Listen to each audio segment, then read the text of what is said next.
how to make a phone call and also how to answer the phone when someone calls you. Okay, let's go to the phone app, which is right here.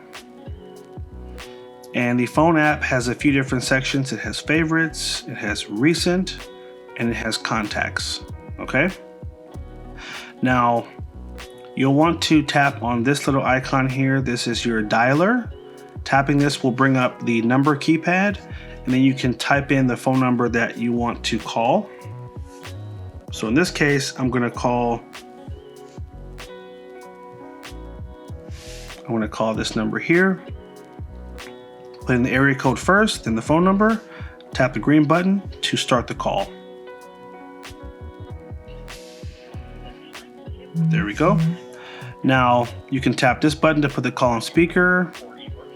You can tap this button to add another call and do a three-way. And when you're all done, just simply tap on the red button to end the call. So making a call, super easy. And now that phone number is going to show up in your recent calls. It also makes it really easy for you to call that person back, because now I can just go over to that person's contact, tap on the phone, and then I can call that person again. So really easy to interact with those same phone numbers. Hope you guys found that video helpful. If it was, please hit that like button down below and make sure you subscribe, and also consider hitting the little heart and leaving us a tip. Now this was a snippet from our larger beginner video. You can find the full video right here, and here you can find a link to all the other videos I've shot on this phone to help you continue to learn and see all the things you can do with this phone. Thanks again for watching. Take care, and as always, have a good one.